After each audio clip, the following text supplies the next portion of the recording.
또 밤에는 기침을 많이 하다 보면은 이제 숙면을 취하지 못하게 되고 피로가 누적이 되면서 이렇게 더 기침이 심해지는 악순환을 겪게 되는데요. 기침할 때 중요한 게 잘 해주는 것입니다. 엄마 손은 약손, 어서오세요. 엄마 약사입니다. 요즘에 보면 주변에 코로나 확진된 분들이 좀 많이 계실 텐데요. 저희 집에도 고이 아들이 얼마 전에 코로나 확진이 되었었습니다. 그래서 일주일 정도 격리를 하고 한 열흘 정도가 됐는데 처음에는 약간의 미열이 있더니 그 다음날 되니까 39도 이상 갑자기 고열이 나는 거예요. 그래서 혹시나 했더니 역시나 코로나 확진이 되었는데 한 3일 정도 초반에는 열도 나고 좀 머리도 아프다가 이제 약을 먹으면서 거의 이제 열도 떨어지고 했는데 뭐 기침이나 가래도 특별히 없이 무난하게 잘 일주일을 격리 기간을 보냈습니다. 그랬는데도 코로나 후유증 증상들이 좀 남아 있었는데요. 오늘은 코로나 자가격리 이후에 체크를 해봐야 될 점들에 대해서 한번 말씀드리도록 하겠습니다. 먼저 가장 많이 호소하는 증상 중에 하나가 바로 피로 증상인데요.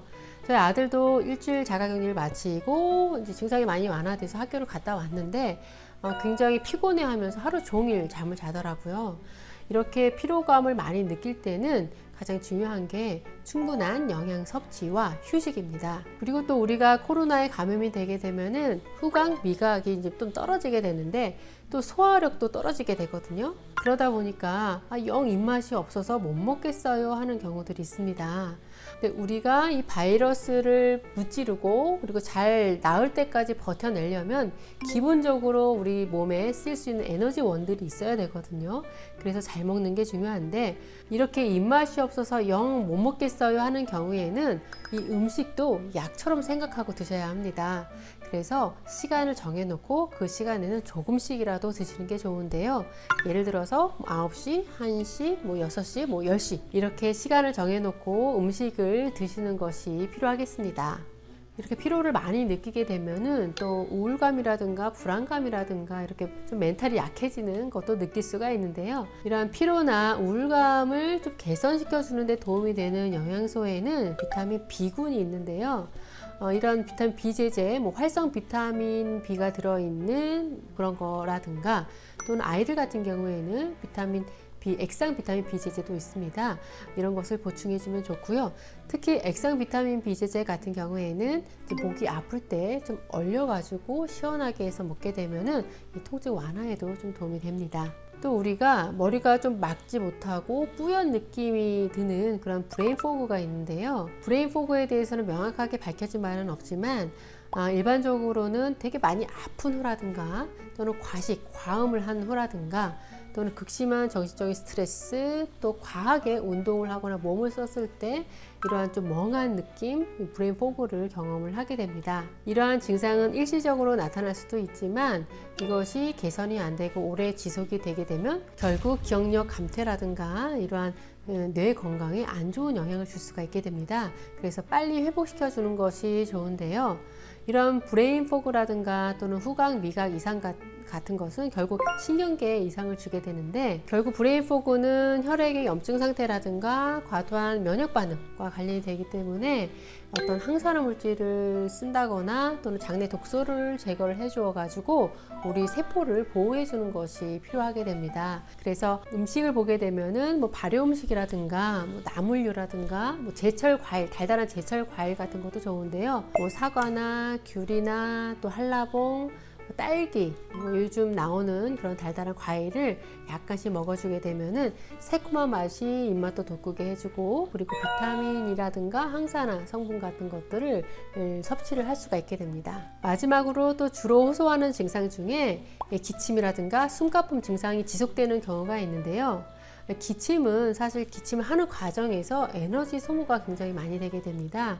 그래서 충분하게 식사를 못하고 영양 섭취가 적게 되면은 공기의 흐름만 바뀌어도 막 기침이 나오는 굉장히 호흡기가 약해지는 그런 상황이 되게 되는데 또 밤에는 기침을 많이 하다 보면은 이제 숙면을 취하지 못하게 되고 피로가 누적이 되면서 이렇게 더 기침이 심해지는 악순환을 겪게 되는데요. 그래서 이렇게 반복적으로 기침이 증상이 계속될 때에는 기침을 먹게 해주는 약을 먹어서 잠을 잘 자게 하고 그리고 에너지 소모를 최소화해 주는 것이 중요합니다.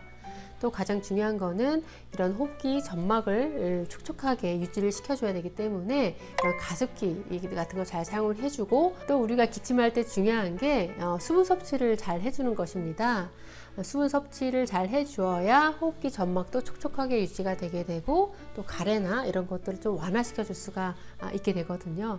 그래서 생수라든가 또 생강차라든가 맹문동차 또 도라지차 같은 거 달지 않게 해서 따뜻하게 드시는 것도 좋습니다. 그리고 이런 호흡기 쪽을 건강하게 해줄 수 있는 음식을 보게 되면은요, 비타민 A나 비타민 D가 많이 들어있는 생선 간류라든가 또 순대 간 정도도 좋고요. 그리고 아연이라든가 단백질 같은 것이 많은 굴이라든가 전복 같은 것도 좋습니다. 그래서 이때 도움이 되는 영양소를 보게 되면은 비타민 A, 비타민 D, 아연, 단백질 이런 이제 영양소들이 도움이 되겠습니다. 기침이라는 것은 우리 몸의 증상에 해당이 되는 거죠. 이것이 낫지 않고 계속 지속이 된다면 폐렴이라든가 이러한 다른 질환의 가능성이 되게 높기 때문에 위원회 진료를 받고 검사를 받아보는 것이 좋습니다. 코로나 자가 격리 후에 도움이 되는 영양소에 대해서 마지막으로 정리를 해보도록 하겠습니다. 피로 회복과 기본 우울감 해소, 신경세포 재생을 돕는 비타민 B군, 호흡기 점막 세포 재생, 미각 이상 회복 등에 도움이 되는 아연과 비타민 A, 또 면역 기능 강화 및 체력 보강을 위해서 필요한 단백질 아미노산, 그리고 과도한 면역이라든가 염증으로 인한 세포 손상을 회복시켜 주는 데 도움이 되는 항산화제, 비타민 C라든가 베타카로틴, 안토시아닌, 베리류 등이 있고요. 그리고 초유에는 이런 면역력 개선뿐만 아니라 항산화 물질이 많이 들어있어서 증상 완화에 도움을 주게 됩니다. 약이나 항생제 때문에 손상된 장내 미생물총을 회복시켜주는 프로바이오틱스가 있습니다. 오늘은 코로나 자가 격리 후에 주로 나타나게 되는 증상들을 살펴보았고요. 코로나 확진 시 일주일 자가 격리 기간을 마치더라도 이게 다 나은 게 아니죠. 그래서 증상들이 나타날 수가 있게 되는데, 본인 같은 경우에는 처음에 좀 이상하게 느껴서 계속 표현을 할 수가 있는데 좀 시간이 지나면서 익숙해지게 되고 무심결에 그런 증상이 있어도 넘어갈 수가 있게 되거든요. 그래서 주변에 가까운 가족이나 가까운 주변 지인들이 어떤 증상 같은 것을 계속 체크를 하면서 세심하게 살펴보는 것이 필요하겠습니다. 무엇보다 코로나에 감염이 되지 않는 게 중요하겠죠. 그리고 감염이 되었더라도 꼭 잘 이겨내시기 바랍니다. 여러분, 아프지 마세요.